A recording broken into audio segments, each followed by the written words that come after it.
Hey everybody, the years 1914 through the present make up Period 4, and key concept 4.1 focuses on total war and political instability in the first half of the 20th century, which gave way to a polarized state order during the Cold War and eventually to efforts at transnational union. As you can tell, that's a mouthful. This is a big key concept, and so we're going to split this into two or three different key concepts, with this first one focusing on the First World War and the immediate aftermath. World War I, caused by a complex interaction of long and short-term factors, resulted in immense losses and disruptions for both victors and vanquished. And so we're going to start first by talking about the long-term causes. What was going on really, I kind of put the year 1871 with the unification of Germany as the beginning. And so just once again, a very, very brief background. Remember, 1871, when Germany was unified, we're going to see this rivalry develop in Western Europe between Germany and France. The French wanted revenge for the Franco-Prussian War. They wanted Alsace-Lorraine back. And the Germans tried to keep France isolated until Bismarck's dismissal, in which case France and Russia formed an alliance. In addition, in the East, we're going to see a rivalry develop between Austria-Hungary and Russia over issues in the Balkans, particularly with the Slavic groups. And so as we talk about the underlying causes, I'm going to go, the first one will be that of nationalism. And in many respects, nationalism led to the First World War. It was this increased patriotism. It became seen as a patriotic to die for one's country. Examples of this are going to see patriotic images throughout the different nations.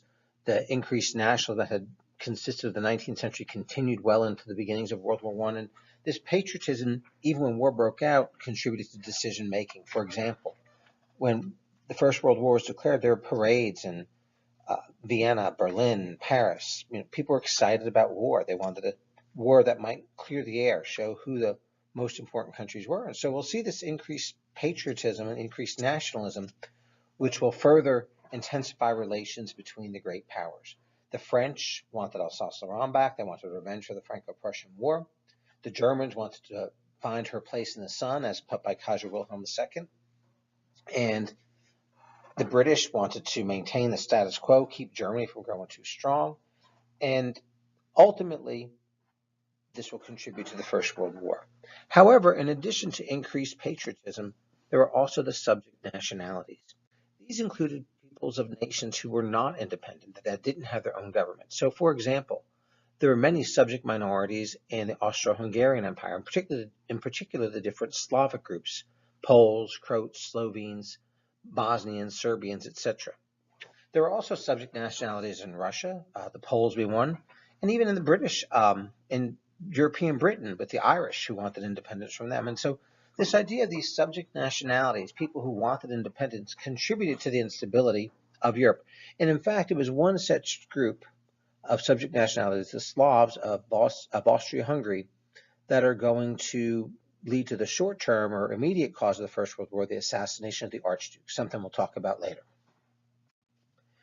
In addition to nationalism, this increased nationalism also went along the same time of the age of imperialism, something we had previously talked about. And I'm not going to review these again, but remember the imperial conflicts between Britain and Germany that had developed, issues over the Boer War, the Berlin to Baghdad railroad that had been proposed, and even the Moroccan crisis between the French and the Germans. And so imperial conflicts will also contribute to this feeling that ultimately this war would break out, that war was necessary in Europe. Increased militarism is another of those underlying factors that led to the First World War. After the Franco-Prussian War, the French were gearing up for revenge. They wanted Alsace-Lorraine back. And we're going to see not just France, but pretty much all of the major powers except for Great Britain introduced peacetime conscription. Militaries became more important, and not only were they conscripting soldiers, but they were building more and more advanced weaponry. Some of the early machine guns were used in the African wars during the age of imperialism, and the weaponry continues to be built up as well, utilizing all facets of the Industrial Revolution to going to war. Furthermore, most of the major countries had war plans, and we'll talk about the von Schlieffen plan, the most famous war plan, in just a minute, but I want to just briefly fill in the other war plans of France and Russia. The French war plan, what was known as French Plan 17, was basically gearing up for the Battle of Alsace-Lorraine.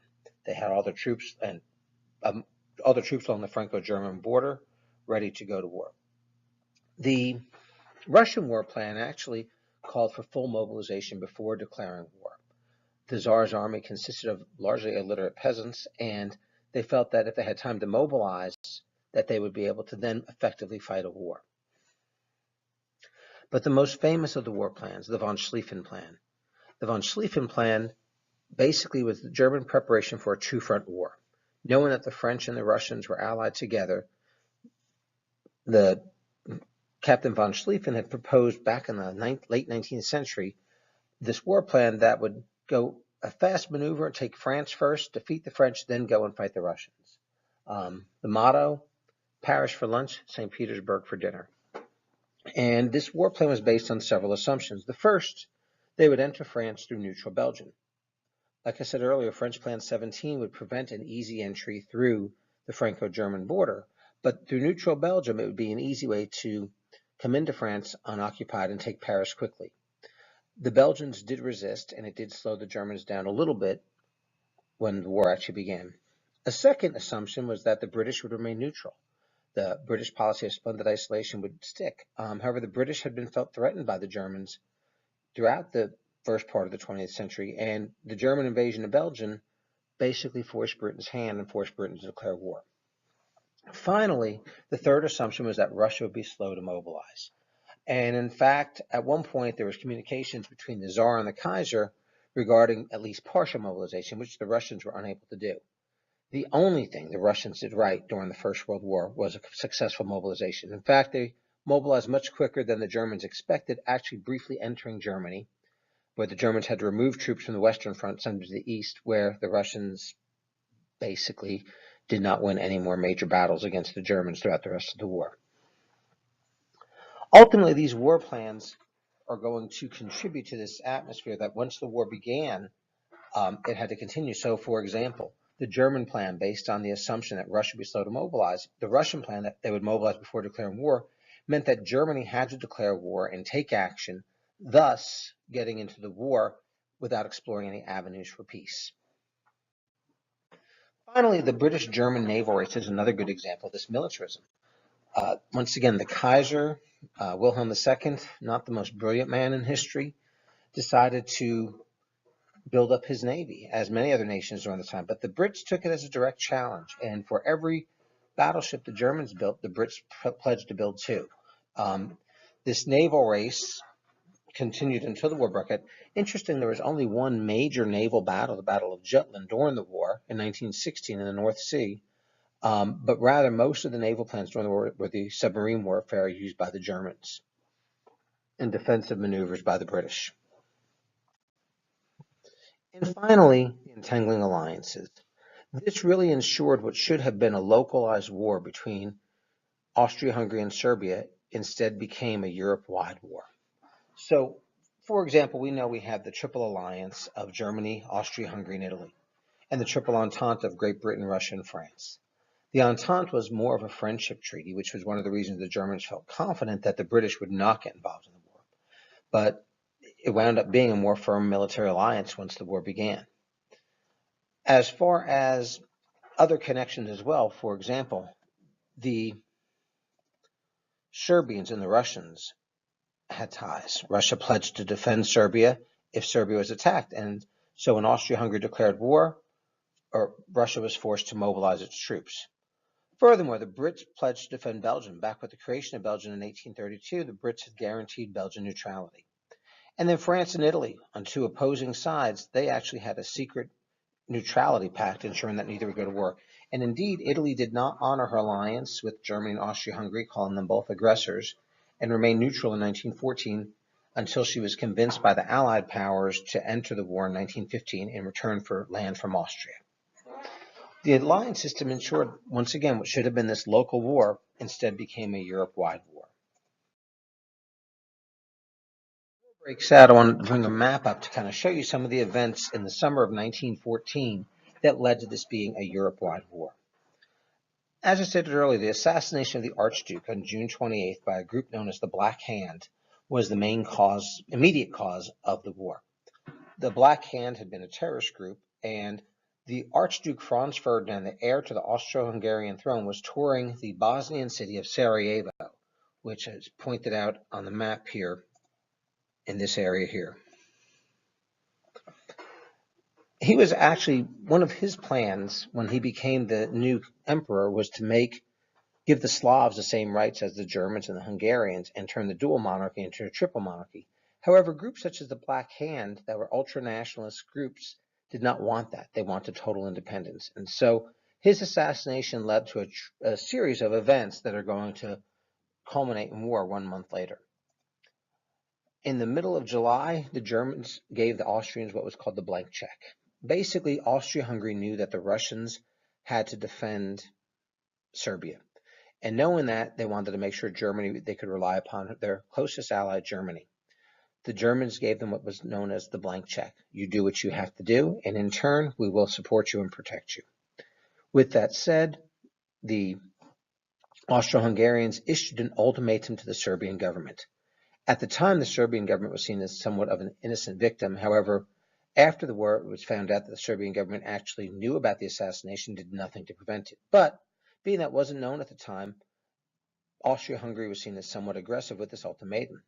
It was worded in a way that the Austro-Hungarians did not want the Serbians to accept it. In fact, they wanted war. They wanted to put an end to the Serbian-Slavic problem and the terrorist events that were going on in their country. And so they drew the ultimatum harshly, hoping to go to war, knowing that Germany would have their back. And when the Serbians responded in an unsatisfactory manner, on July 28th, Austria-Hungary declares war on Serbia, and thus the chain reaction begins. Russia, falling back to its military plan to mobilize before declaring war, begins mobilization of its troops. A series of telegrams between the German Kaiser and Russian Tsar take place, with Russia unable to quit mobilizing. And so on August 1st, Germany declares war on Russia to pursue its von Schlieffen plan. It also asked France if she was going to support her ally. The French said yes. And so on August 3rd, Germany declared war on France. And on August 4th, the von Schlieffen plan began when Germany marched through neutral Belgium into France, as shown on the map. They got almost to Paris. They were unable to take Paris partially because of British intervention, as well as the fact that the Russians had actually entered eastern Germany and they had to remove some troops to go and fight the Russians at the Battle of Tannenberg. But in response to the German invasion of Belgium, the British declared war. And thus, within 1 week, the continent was at war. A war in which most people believe would be over by Christmas of that year, but instead lasted almost 4 years, cost millions and millions of lives, and led to massive upheaval throughout the European continent.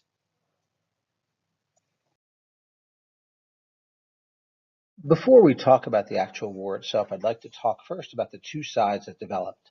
From the Triple Entente came the side known as the Allies.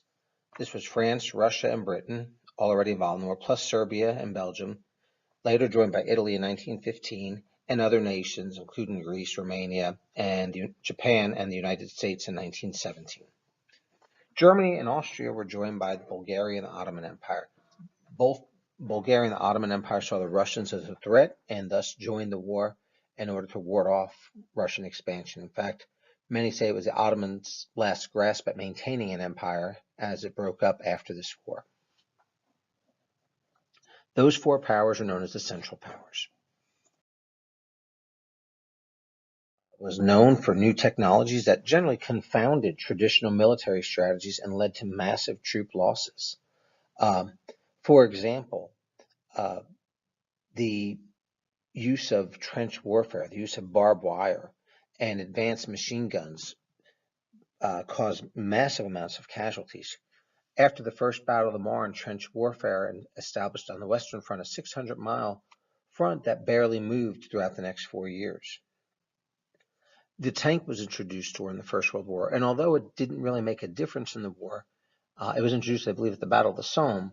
While not making a difference, by World War II, it will vastly change the face of warfare, along with the airplane, another weapon that really did not make a difference during the war. There were actually some attempts at bombing civilians. The German dirigible, or blimp, was used in some bombing raids over London. However, blimps were, as looking at the picture, they were very easily taken out by machine gun fire, and blimps in warfare didn't last much longer than a brief short time during that First World War. The introduction of poison gas was huge, and in fact, we'll see several soldiers who succumb to the different gases that or get very, very badly injured, and in fact, many die as well. Of course, with the invention of poison gas comes the use of gas masks. Overall, the effects of military stalemate and total war led to protests and insurrection in the belligerent nations and eventually led to a revolution that changed the international balance of power. As far as total war, I think you need to understand a little bit about it. People saw this war, in very nationalistic terms. And total war is kind of the dedication of entire populations to the single goal of military victory. World War I had become a defensive war, a war of attrition, and governments directed all of their national resources towards satisfying military requirements. So, for example, on the home front, trade unions, socialists, and most countries supported the war. The one major exception to this was in Italy, but for the most part, they were very supportive of the war and very behind it, especially early on. By the middle and end of the war, there was a lot more resistance to that, which I'll talk about in just a minute. Economic planning was necessary. Rationing, price and wage controls, and restrictions on workers' freedom of movement were imposed by the government. And the economy of total war really blurred the distinction between soldiers and civilians. All were involved in the war effort. And it's interesting, the ability of governments to manage economies actually strengthened the cause of socialism after the war.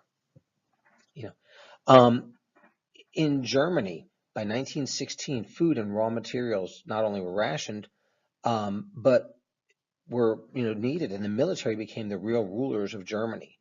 An industrialist named Walter Rathenau directed the economy. General Hindenburg, General Ludendorff established a totalitarian state in Germany. Striking workers by 1917 were sent to the front. And the Germans also faced severe famine due to the British blockade along the North Sea. The British blockade was one of the reasons the Germans continued to use, or actually resumed, unrestricted submarine warfare. They felt it was the only way they could break the blockade. But the blockade led to the death of approximately 750,000 Germans. As far as revolutions that changed the balance of power, at the end of the war, we are going to see revolutions in Germany, where we'll see the brief Weimar Republic emerge. We do see a brief communist revolt led by Rosa Luxemburg during that time afterwards. There are revolutions in Hungary and Austria, becoming separate countries. And of course, the most important of the revolutions, that in Russia in 1917, which we'll talk about in our next key concept 4.2.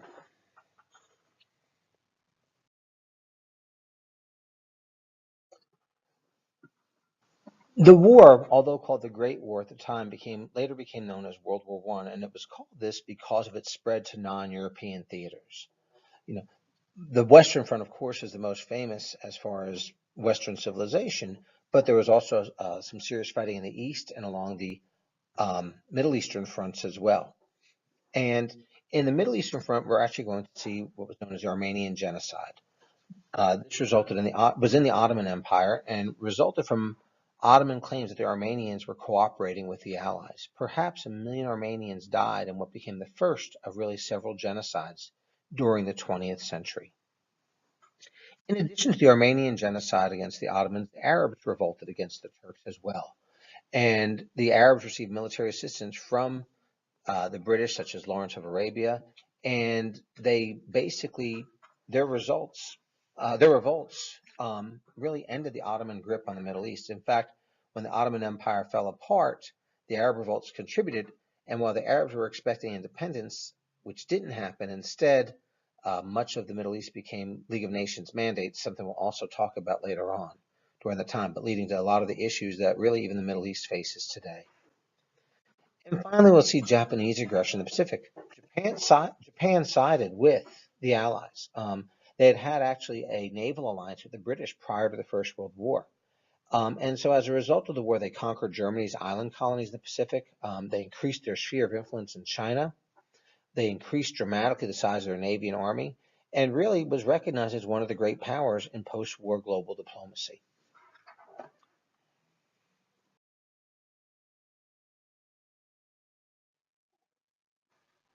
Also, we're going to see as a result of this war a shift in Europe's relationship with the world. By the end of the war, we're going to see the overthrow of European empires. For the majority of this course, we've been talking about the Habsburgs, the Hohenzollerns, the Ottomans, as well as the Romanovs, and we're going to see that done. The revolution in November of 18 in Germany led to the Kaiser Wilhelm to abdicate, and we see the end of the Hohenzollern dynasty there. Revolutions in Austria-Hungary led to the end of the Habsburg dynasty and the end of Austria-Hungary, and instead two smaller nations plus a plethora of new nations that are formed in Central Europe. The breakup of the Ottoman Empire at the end of the war is going to lead to the modern Republic of Turkey. And of course, in Russia, the end of the Romanov dynasty meant communist rule and dictatorship in Russia for the next 70 or so years. Ultimately, we're also going to see emerge the United States. And with the emergence of the United States, it was really a reluctant power. It didn't really want to have this role, but they just did. In between the wars, the U.S. tried to go back to a policy of isolation, and it was really probably more of a selective involvement. But we do see the United States in this reluctant role as a world leader, and will become more intricately involved with the European continent throughout the 20th century. As far as the end of the war and the peace, after the U.S. entry in 1917 and the Second Battle of the Marne, the German army essentially collapsed. And in November 11th, 1918, an armistice was declared. In fact, the German papers were drawn in a rail car outside of Paris. Interestingly enough, Hitler used the same rail car to have the French surrender to him during World War II. But anyway, afterwards, we're going to see the beginning of the peace. And the peace with all of the defeated nations is collectively known as the Peace of Paris. They were all within Paris or within suburbs of Paris. However, the most important of these treaties was the Treaty with Germany, or the Treaty of Versailles. And the conflicting goals of the peace negotiators in Paris really pitted Wilson's diplomatic idealism against the desire to punish Germany, producing a settlement that really satisfied very few. So I want to talk a little bit about the Big Four who are in this picture, and also some of the World War I deaths that occurred, so we can understand what was going into the picture. So the Big Four, David Lloyd George of Britain. Traditionally, Britain's role in politics was to preserve the balance of power, and that was their goal at the Peace of Paris, to maintain some type of balanced power while maintaining their own navy as well as their own world empire. The British suffered approximately 900,000 deaths during the First World War, and so they did want Germany to pay for some of the war, although they were not as adamant about reparations, the amount of reparations, as were the French. Second figure in the Big Four, the second from the left, is Vittorio Orlando of Italy. Orlando left Paris a pretty unhappy little man. The Italians had been promised much land from the former Austro-Hungarian Empire, which they did not get. And as a result, Italy felt kind of slighted at Versailles and not really a big fan of the Versailles peace. Third major figure and fourth major figure are George Clemenceau, third from the right, and Woodrow Wilson, George Clemenceau, third from the left, and Woodrow Wilson on the far right. And it was the very differing ideals of these two statesmen that were pitted against each other during the conference. If you look at the chart, the United States lost approximately 116,000 soldiers during World War I. The French lost 1.4 million. The French, I think 50% of all French men between the age of 18 and 30 were killed during the First World War. Countless others were maimed or severely wounded. And so the French really wanted Germany to pay back for the war. In addition to all of this, most of the Western Front was in France and Belgium. None of it was in Germany. And so much of France had been ruined physically in that northeastern area. And so it was this Wilsonian idea with the realities that existed in the both victorious and the defeated states. So, for example, if you look at Clemenceau wanted to punish the Germans. He wanted to make sure that Germany would never again be that powerful. And he wanted to ensure France's survival. And Wilson, on the other hand, you know, the U.S. got involved in this war very reluctantly. The Germans had used unrestricted submarine warfare against us early in the war, and then resumed it in 1917, forcing us to declare war. Wilson, before the war had ended, had begun to push his agenda of the 14 points to make this a war that would end along liberal democratic lines and would make this a war to end all wars, to make this a war to make the world safe for democracy. And so the 14 points, you know, which were in January 1918, you know, almost a year before the surrender, had several provisions. They wanted to abolish secret treaties. Look at the secret treaties that made the war start. Wilson wanted complete freedom of the seas. It was this freedom of the seas that got the U.S. involved in the war. Wilson wanted to remove economic barriers such as tariffs. He wanted to reduce armament burdens. One of the most important of the 14 points was the idea of national self-determination. He promised independence to all the oppressed minority groups, the Poles, the Czechs, the millions of Slavic groups in Austria-Hungary. And while this was a noble goal, it was not a realistic goal. The borders really couldn't be adjusted along ethnic lines as well. He also, one of his 14 points did include returning Alsace-Lorraine back to France, as it was mostly French.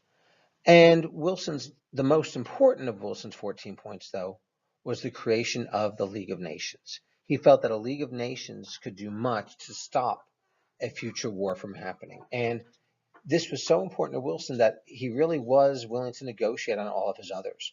One of his other points was to limited or no German war reparations. That didn't quite happen. A lot of these points didn't really happen, but the League of Nations did, as it was Wilson's most important of the points. What we are going to see are that democratic states are going to emerge out of the Peace of Paris. But a lot of these new states are going to succumb to significant political, economic, and diplomatic crises, of which we'll talk about in our next review. For example, Czechoslovakia was the only democracy that emerged after the First World War in Eastern Europe and remained a democracy until it was taken over by Nazi Germany. But the diplomatic crises at Munich and issues over what we call the Sudetenland are going to lead to the end of that country. There were also some crises in Poland and Hungary as well. There was a communist revolt in Hungary in 1919 by a man named Bela Kun. Many were alarmed that it would become another example of Bolshevism, which was going on in Russia. And while it was put down, we do not see democracy return to Hungary or most of these new nations at all. We are going to see the creation of the ineffective League of Nations. And note the word ineffective. League of Nations, which will exist into the 1930s, was really hindered from the start. The United States wanted to go back to a period of isolation, and the U.S. Senate would not ratify the Treaty of Versailles because of the inclusion of the League of Nations, so the U.S. never joined. Germany was not allowed to join until 1926, I think 1926, and the Soviet Union was not allowed to join either until the 1920s or early 1930s. And so without the Soviet Union, without Germany, without the United States, it was a very ineffective League of Nations. We had also made promises to France that we would support them in case of another war. Being we did not ratify the Treaty of Versailles, that didn't happen. The British withdrew their assurances. And so this is going to be even more of an issue when all is said and done. Finally, though, the Versailles settlement had other provisions as well that some mostly hindered Weimar Germany, as well as some other things. So first of all, we are going to see the most important settlement that's going to hinder Germany was the War Guilt Clause. Article 231 placed the sole blame for the war on Germany and resulted in its severe punishment. Germany was forced to pay huge reparations to Britain and France. The German army and navy were severely reduced. And essentially, this whole idea, these reparations, this War Guilt Clause, is going to be associated with the origins of the Weimar Republic. And this Weimar Republic, this democracy, really never had much of a chance. Its leaders were associated with the Versailles Treaty. It was so hated. They were known as the November Criminals because of the end of the war. And even later on, when the Nazis took over Germany, even many of the anti-Nazis, those that opposed Hitler, were happy that he was going to vanquish this Treaty of Versailles. One last thing, a few other provisions of the Versailles Treaty that are not necessarily in the key concept, but make it interesting, is the fact that Germany was demilitarized. As I said earlier, their army and navy were severely reduced. The Rhineland was to be a demilitarized zone with League of Nations troops, and their army was limited to, I believe it was 100,000 volunteers only, no draft. War industries were dismantled, not allowed to exist. Air Force wasn't allowed to exist. Germany also lost all of her colonies, and in fact, throughout the Peace of Paris, for example, Germany lost territory to Poland, the Polish corridor, which separated Germany from East Prussia, some Alsace-Lorraine to France and other small lands. All their islands in the Pacific went to Japan, but also we're going to see the creation of the mandate system after the war. And we'll talk about that at a later time period when we talk about decolonization. Enjoyed this review, and our next review will be Key Concept 4.1. Part 2 will be starting with the Europe between the wars.